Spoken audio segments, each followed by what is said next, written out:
Joining us now on the Menard Studio Hotline, MLB Featured Columnist for Bleacher Report, Anthony Witrado. Anthony, appreciate the time. Thanks a lot. Let's get into the trade deadlines come and gone. It's been a couple of weeks now. And you're looking at the AL East and the Yankees, who I think I would maybe say overperformed this year. I don't know that anybody would have expected them to play as well as they have. They've got a 1.5 game lead over the Blue Jays. But the Blue Jays obviously kind of go all in on the trade deadline with Tulowitzki and David Price coming in. Is that a momentum that they can continue going into the playoffs? Do they have a shot at taking that division? Anthony? Is Anthony there? Where's Anthony? Where's Anthony?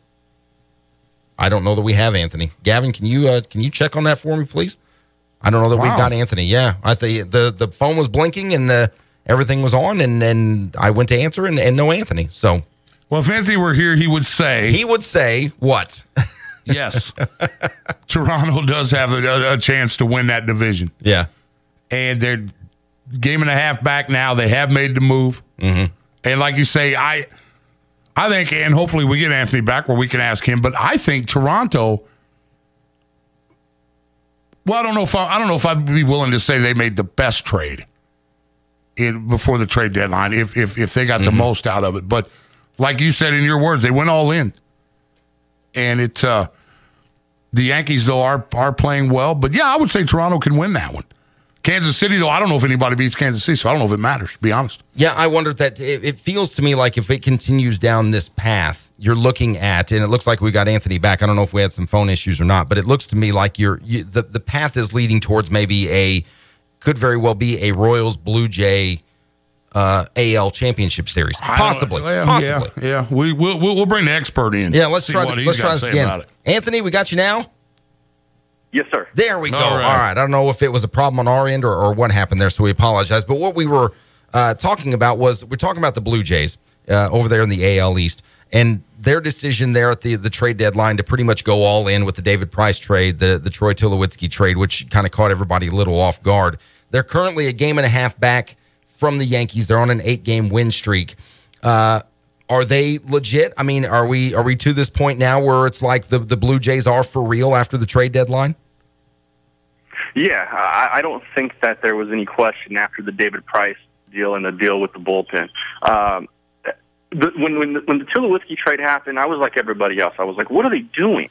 You know, it's one thing if you're going to say, we don't have enough offense, let's go and get another frontline starter, because we have seen teams win like that in October. We've never, ever seen a team, even in the era of offense, where a completely loaded lineup with no pitching has won out. So it was a little curious when they did that. When they went all in for Price, when they did go all in, giving up Daniel Norris, he's a good prospect.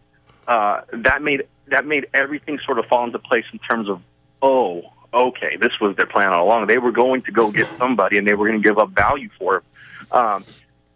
They're obviously going to cool down. There's going to be a correction, but if R.A. Dickey can continue to pitch like he's pitched, and they can get some of these other guys to just be decent enough to get the ball to the bullpen and get the ball to the back end, that offense is frightening.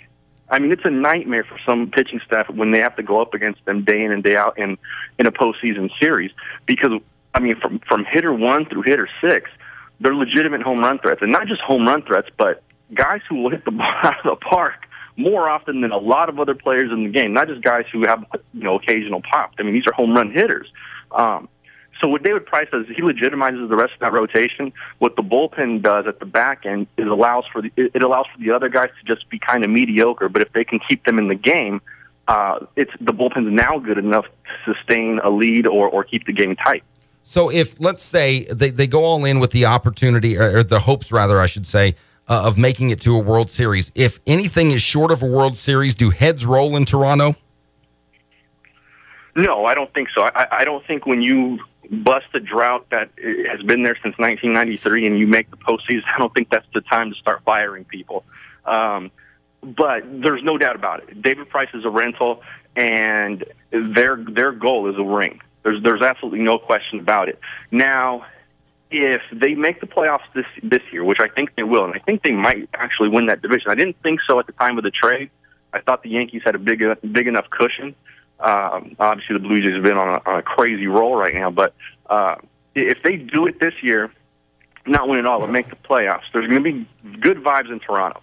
If they follow that up in 2016 and they still can't solidify that rotation, because it's going to continue to be a problem after this year, because Price, like I said, is a rental, and they don't make the playoffs in 16, I think then you really have to start to take stock in what Alex Anthopoulos has done, and because he's emptied that farm system over the last few years to try to get there, and this is probably going to be the year they do it, but they're in the same sort of problem going into next offseason. So if they don't make it next year, then yeah, I think that's a legitimate question.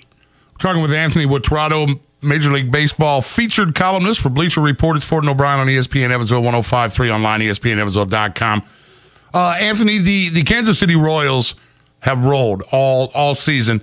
Last year they surprised and shocked everybody, but this year it's been no secret all season long. But between them and the Cardinals, is it inevitable that we're going to see an I-70 World Series this year? Oh no, I can't even say for certain that the Kansas City Royals are the best team in their league.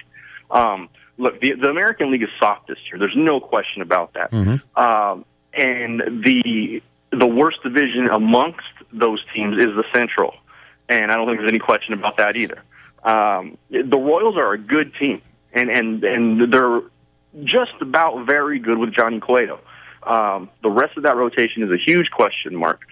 That bullpen's not going to be as dominant as it was last year, and it's hurting. It's not as effective. We're seeing that already. The offense is inconsistent as it was last year. You know, baseball is a sport about streaks because the season is so long. You play it in 10-game increments, and you kind of see how hot or cold you are. And the team with the most consistency typically wins the divisions, and that's what the Royals have done in the Central. And last year we saw the offense get hot at the right time, in the right increments. This season, though, it's more of a crapshoot in the American League than it has been in recent memory. There is no top-heavy team. There is no team with rotation that says, look, we're going to roll through everybody. This is our league to lose. There's nothing like that. In the National League, there is. This is the Cardinals. Their overall rotation as a five-man unit would contend for a Cy Young Award in the National League. And that's ridiculous to say, for all five of your guys to combine to be a Cy Young candidate. That's crazy. So I do think in the National League it is those guys. It's the Cardinals. But the Royals, despite having the best record and they're going to win that division going away, I don't think at all you can consider them the overwhelming favorite.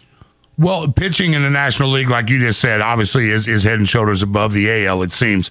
The Cardinals' best team overall, but would you put their pitching staff at the top? Or, the Dodgers, Kershaw and Greinke, what they've done, the Mets, pretty much top to bottom. Are the Cardinals the best rotation in the game or just the best team overall? Well, I think both. They're the big reason why they're the best team is because they are the best rotation. The Mets are good, but they are prone to some hiccups there. We saw it with Syndergaard in his last start. We've seen it with Harvey. And you don't know what's going to happen with Steven Matz. You don't know what Cologne's going to give you on a start-to-start basis. And with the Dodgers, after Kershaw and Greinke, it's a huge question mark. The entire rotation is, and so to go into the postseason with that, you're probably going to get two quality starts, but you don't know by the time the turn rolls around to Kershaw or Greinke again what the series is going to look like anymore. So with the Cardinals, you have a five-man group that when you hand the ball to any one of them, those guys can get you 7 innings and come out of there with 1, maybe 2 runs allowed. And that's something that no rotation in a long time has been able to say 1 through 5. Talking to Anthony Witrado, MLB featured columnist for Bleacher Report, Ford and O'Brien, ESPN Evansville 105.3 online, ESPNEvansville.com. Let's talk about the Chicago Cubs. We're a Cubs affiliate. They start a series tonight against the Brewers. A team that I think a lot of people were expecting to do good things eventually with the young talent that they have between Bryant and Schwarber and Russell and Rizzo, who's been there for a couple of years now. Are you surprised that they've been able to play as well as they have this early on? Yeah, a little bit. A little bit. I saw them more as a team that would hover around 500 and finish somewhere around there, give or take. Not necessarily a playoff team this season. I thought that 2016 would be their year, kind of like where I saw the Astros being, but maybe in 2017.